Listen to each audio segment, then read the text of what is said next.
Es también abogado y árbitro en procedimientos tanto nacionales como internacionales. Es un reconocido experto en la materia de arbitraje. Tengo que decir que la publicación grande que hizo en esa oportunidad nos llegó hace un par de días al departamento. Felicitaciones por la misma. También fue miembro de la Comisión para la Revisión de la Ley Arbitral Peruana del año 1996, cuyos trabajos dieron como resultado la ley del año 2008. Entonces, Fernando, te dejo con el inicio de la palabra. Mi disculpa, lo que pasa es que justamente, como conversamos en la mañana con Víctor, me cae de perilla el cambio, Víctor, por más que obviamente lamento lo de tu computadora. No, me cae de perilla por bueno hacer, primero porque obviamente se acerca mucho a la exposición de Paul, segundo porque, como te comentaba en la mañana, poco o nada voy a decir, entonces mejor decirlo ahora que decirlo mañana, ¿no es cierto? O sea, la gente está más tolerante. Y tercero, no pienso decir mucho porque no me atrevo a decir mucho con expertos aquí, ¿no? Una cosa es escribir un libro donde uno sabe que más de uno va a leer y va a decir qué bruto es este Cantuarias, pero lo va a decir, ¿no es cierto?, sentado en su oficina, ¿no es cierto?, solo. Pero si yo digo algo indebido acá, van a ser 15 expertos al unísono, ¿no? Eso es un bruto. Y entonces eso limita totalmente mi libertad de posición, así que quiero hacer algo muy rápido. ¿Cómo se avanza? Gracias. Y además, bueno, el encargo, ¿no? No voy a hablar de orden público, hay una mesa especial. No voy a hablar de causales de negación del reconocimiento, hay una mesa especial. No voy a hablar del tema del acuerdo arbitral, hay una mesa especial. Con lo cual, como les digo, cuando estaba haciendo la presentación decía, bueno, ¿y de qué hablo? Y de alguna manera, siguiente por favor, me han chantado, yo no sé cómo se llama, como somos compatriotas, chantado significa cómo se llama, me han asignado, ¿no es cierto?, una tarea casi imposible, que es analizar el marco, ¿no es cierto?, normativo de nuestros países, que es, como veremos más adelante, complicado, porque nos parecemos, pero no somos iguales. Eso es la parte más rica de América Latina, ¿no es cierto? Entonces, ni siquiera en una hora, que cosa que es difícil conseguir, ¿no es cierto?, que nos dejen hablar una hora, es imposible, pero trataré más o menos, y justamente por ahí vamos, como se llama, con Paul, siguiente. Efectivamente, pero ¿no es cierto?, pasamos del caos, ¿no es cierto?, como lo llaman nuestros colegas, de cómo lo de la hostilidad, ¿cierto?, la subregión más hostil del arbitraje, como le gusta llamar a algunos, ¿cierto?, a un cambio pues radical a partir del año 93, ¿no? Es una realidad siguiente, ¿no es cierto? Y eso se ve en las legislaciones, ¿no? Ahora, claro, uno lee legislaciones y dice, ¡qué maravilla! ¡Qué cambio cualitativo! Con mayores o menores cambios, veremos en un cuadro más adelante, los cambios tampoco han sido tan significativos, en mi opinión. Siguen habiendo inmensas diferencias entre los países de nuestra región en materia de arbitraje. Siguiente, pero sí ha tenido un impacto, ¿no? O sea, la Cámara de Comercio Internacional, y no tengo la última cifra por sociedad, no entra a mirarla, pero aquí creo que está por alrededor del 12%, ¿no? Alrededor del 12% de los casos de la CCI, 14, ¿no es cierto? Entre 12 y 14 ya son, al menos como una parte latinoamericana, el crecimiento, ¿no es cierto?, el arbitraje en la CCI ha sido significativo, de 3.1. Es lo siguiente, y si uno entra a las cámaras de comercio de la región, vemos lo mismo. La Cámara de Comercio de Lima, me hablaba hoy día, ayer, que describía al secretario de la Cámara de Comercio de Lima y me dice, no, ya estamos llegando a los 3.000 casos. Que la Cámara de Comercio de Santiago, la de Bogotá, la de Caracas, Canaco y demás, demuestran un crecimiento súper, pero súper importante de arbitrajes en nuestra región, sin duda. Y todo esto obviamente ha venido, como muy bien decía Paul, impactado por la ley modelo central. Pero el impacto ha sido, pues, depende, ¿no? Depende. Todavía seguimos manteniendo sistemas dualistas o monistas, no va a entrar en discusión si eso es bueno o malo, pero hay, ¿no es cierto?, donde muchos países, queramos o no queramos, siguen siendo impactados por normas locales, ¿no es cierto?, súper localistas, ¿no es cierto?, pueden ser muy buenas. Yo de repente la miro y digo, ups, Dios mío, no sé, si no lo leo no lo creo, ¿no es cierto? Y eso impacta en el desarrollo del arbitraje, ¿qué duda cabe? Y en la forma como nos vamos a aproximar los poderes judiciales al tema. Es una realidad, y hay que ser consciente de eso, ¿cierto? Siguiente, por favor, doctor. Simplemente para hacerlo muy simple, ¿no es cierto? O sea, me acuerdo hace un tiempo leí un artículo de José Carlos Fernández de Rosas, mirándonos desde otro lado, ¿no es cierto? Y decía, bueno, oye, hay un gran grado de uniformidad, sí, hay un grado de uniformidad, sí, qué duda cabe, ¿no es cierto? Hoy día hablar de competence no es una lisura, ¿no es cierto? Hace 10 años hubiera sido casi un suicidio que alguien hablara de la existencia de competence hoy en América Latina, mal que bien, ¿cierto? se acepta el cómpete, se acepta la separabilidad del convenio arbitral, se reconoce con mayor o menor cortapisas libertad para la fijación del procedimiento, la libertad para designar árbitros. Sin embargo, las diferencias siguen siendo significativas. Con honestidad, si comparamos los marcos normativos del arbitraje, todavía hay grandes diferencias entre la forma y efectos del convenio arbitral. Tremendas grandes diferencias, me atrevo a decir. ¿Qué materias pueden ser sometidas a arbitraje? En cada uno de los países difiere radicalmente. El tema de la competencia de los árbitros no sigue siendo claro. Recordaba un fallo hace poco de las Cortes bolivianas, donde la competencia simplemente no la reconoce. Punto. Así de sencillo. ¿Cierto? Cuando su ley lo declara. ¿Quiénes pueden ser árbitros? Sus requisitos, condiciones. Algunos son un poquito más buenos, más transparentes, y dicen solamente los colombianos. Ok, les agradezco a los amigos colombianos que en materia doméstica digan que solamente los colombianos son inteligentes para arbitrar, pero son honestos. Hay otras legislaciones que no lo mencionan y que son otras normas legales las que nos excluyen, ¿cierto?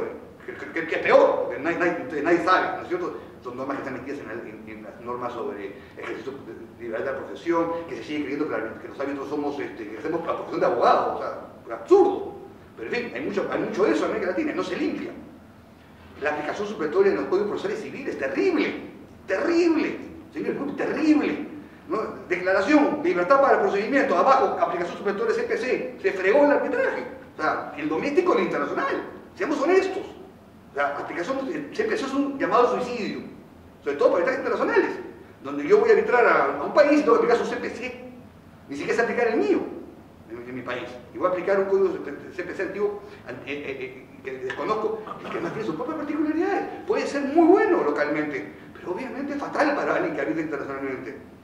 Las causales de anulación y sus efectos no son similares.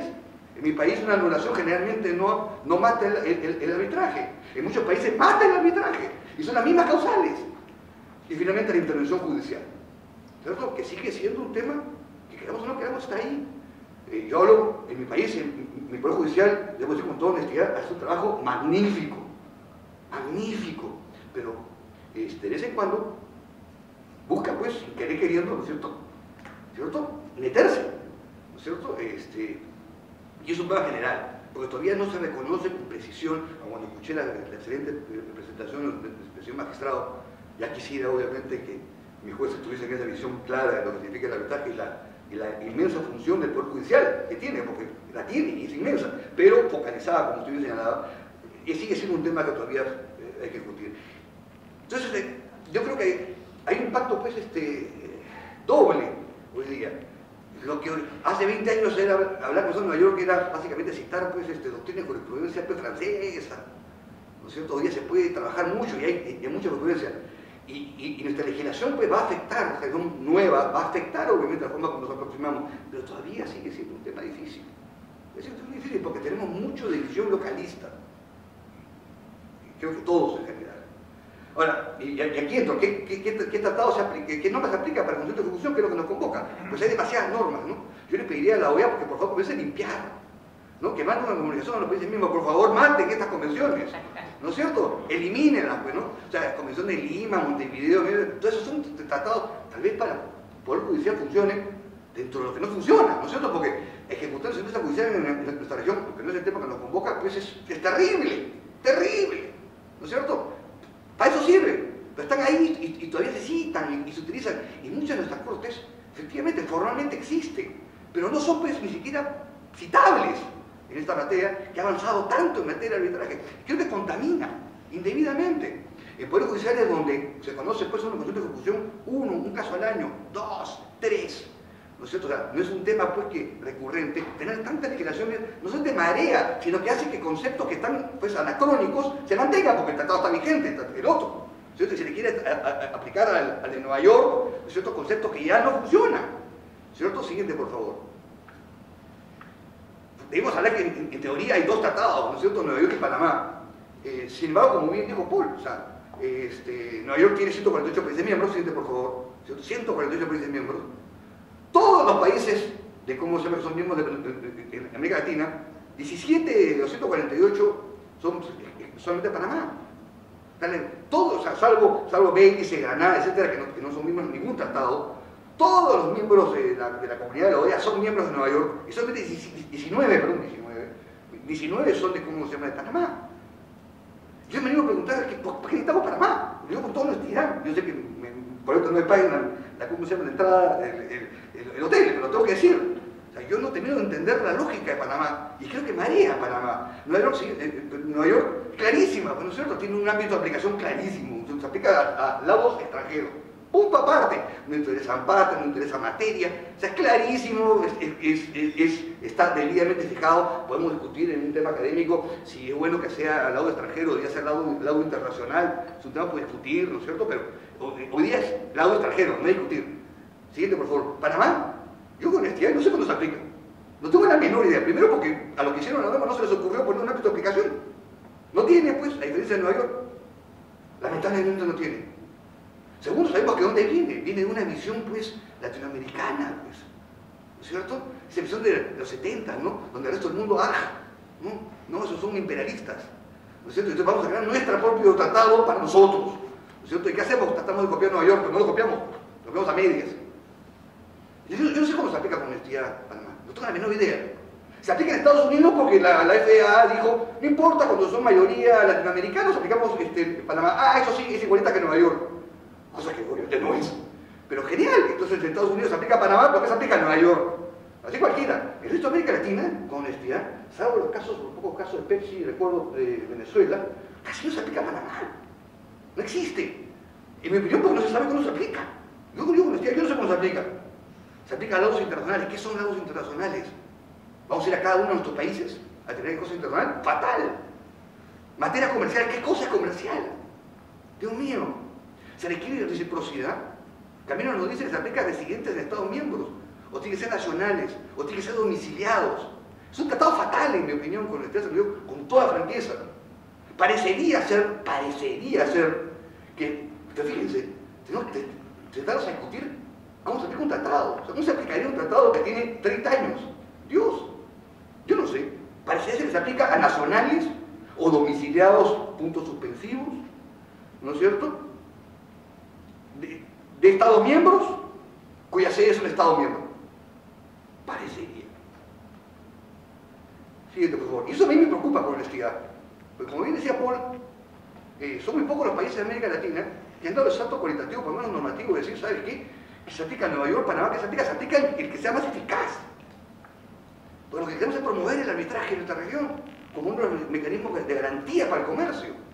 ¿Cierto? Pero solamente son 4 países que tenemos esa definición. La definición más eficaz es Perú, Guatemala, Paraguay y Bolivia.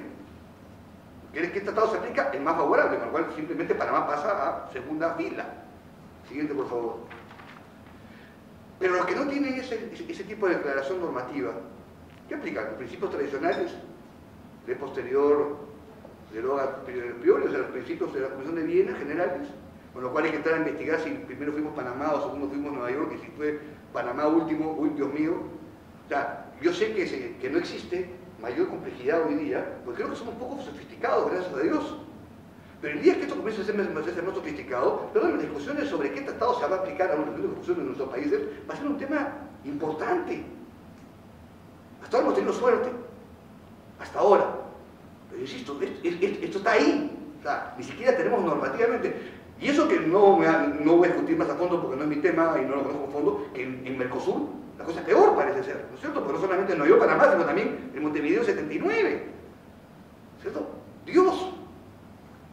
Ahí hay un tema gravísimo que, entiendo yo, la OEA tendría que entrar a ayudar a los países a limpiar la casa. Si lo que queremos es generar un marco idóneo para la práctica del arbitraje. Siguiente, por favor. Y ni qué decir que Nueva York como moneda local. Como bien decía Paul, ¿no es cierto? La Constitución de Nueva York recoge el principio de máxima eficacia, pero sin embargo están las legislaciones de los países, la inmensa mayoría, y aquellas que si no indirectamente, entiendo yo, su marco legal, le dan privilegia absoluta de los tratados por encima de la ley local, normativamente, con lo cual mataron, pues, siquiera la aplicación del principio de máxima eficacia, porque normativamente dicen no. Son poquísimos los países, si no único, el Perú, siguiente por favor, que permite aplicar la legislación local si es más eficaz. La única. En todo y en parte, además. Con lo cual hemos roto esa discusión de si todo ¿no es cierto?, es parcial. La ley peruana ha apostado por una aplicación en base a las recomendaciones de la UNCITRAL, recomendación de aplicación de su ley local por encima de la Convención de Nueva York, cuando en todo o en parte sea más favorable. Siguiente, por favor. Creo que eso es importante. Eso siguiente, por favor. Por ejemplo, en dos temas, con eso termino para no aburrirnos. El primero, por ejemplo, el requisito de la presentación del original o copia certificada del convenio arbitral, o autenticada del convenio arbitral. Y como sabemos, pues el convenio arbitral, y va a ser una mesa de discusión, ¿no es cierto?, pues no es lo mismo en todas partes. El Perú ha dado, bien o mal, un salto cualitativo, la legislación tiene la opción 1 de la modificación de la ley modelo, es amplísimo, y entonces ya, el Perú ya no pide que se presente copia original del convenio arbitral. Si alguien discute si la parte mandada discute que no hay convenio, presentará se opondrá por la causal 1 y ahí se discutirá. No se ni nada de esa discusión. Entonces la ley peruana es mucho más amigable al reconocimiento de esa materia y por tanto ahí se aplica la ley, no se aplica la convención. Y el segundo es la expresión de acuerdo por escrito, ¿cierto? Donde, siguiente por favor, donde también la propia ley arbitral establece que Perú va a interpretar el acuerdo por escrito del artículo 2 de la Convención de Nueva York de acuerdo a lo que entiende que es convenio arbitral en su legislación, dando cumplimiento a esa normativa y permitiendo entonces que efectivamente uno de los grandes cuellos de botella hoy en día formales eso desaparezca. Ni qué decir, entiéndeme, señores, seamos honestos, ni qué decir a todas las discusiones sobre que siquiera si se puede dictar los laudos. Recordemos hace poco el caso en Colombia, el caso Merch, si no me equivoco. No era Merch, se me fue el nombre. ¿Cierto? Donde la Corte Suprema de Colombia dijo, yo solamente reconozco laudos finales, y que ponga más, ni que finales, y que ponga fin al litigio, o sea, uno solo, al estilo judicial. En eso estamos. La gran mayoría de legislaciones de América Latina no reconocen formalmente hablando, normativamente hablando, los laudos parciales. Si no reconocemos formalmente, ¿van a ser reconocidos laudos parciales en nuestro país, en Nueva York? Yo tengo mis dudas. Un tema tan de todos los días. Todavía no tenemos, reglas de juego que nos ayuden. Siguiente, por favor, y siguiente, porque ya veo cara de ya para. Y ni qué decir los procedimientos, ¿no? Y nuevamente, simplemente para dar un poquito más de información de lo que ya dijo, obviamente, Paul. Efectivamente, la Convención de Nueva York remite el procedimiento a la legislación local. Son algunos países, o el Brasil, Bolivia, Colombia, Guatemala, México, Panamá, Perú y República Dominicana, que establecen un procedimiento particular y específico para el conocimiento y ejecución de laudos. Digo un procedimiento pero específico, porque eso es lo que son, cada uno se diferencia, pero por lo menos establecen un procedimiento. ¿El resto qué hacen? Aplican el procedimiento para sentencias extranjeras, que sabemos está contaminada por una visión buena o mala, pero una visión radicalmente distinta a la que convoca la Convención de Nueva York, donde entran a jugar la ley de arbitraje, el Código Civil, el Código Procesal Civil y cuanta visión local se entiende de las sentencias extranjeras. Complicado, porque no genera ningún tipo de predictibilidad, ninguna. Lo que genera es la particularidad de cada país nuestra de la región.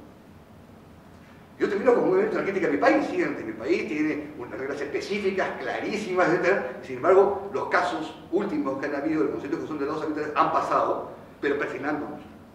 Yo leo cada vez que sale una sentencia de ejecución de laudos arbitrales, comienzo a leer y le digo, no, y de repente, adelante con la ejecución, digo, Dios existe. ¿No es cierto? Porque si bien reconocen la aplicación plena de la Convención de Nueva York, reconocen nuestros magistrados que hay unas reglas específicas en procedimiento para estos temas, me mezclan Código Civil, Código Procesal Civil y cuánta cosa más hay, no sé cómo pasa eso, y pasó, ¿sí? ¿No es cierto? Y gracias a Dios, ¿cómo se llama? Puedo agarrar y decir, Perú hasta ahora va bien, tiene ahí están los últimos 3, tiene 5 casos los últimos años, los 5 pasados, pero repito, uno lee los fallos y con honestidad, en mi caso, hay que presionarse y agradecer a Dios obviamente porque Dios es peruano. Muchas gracias.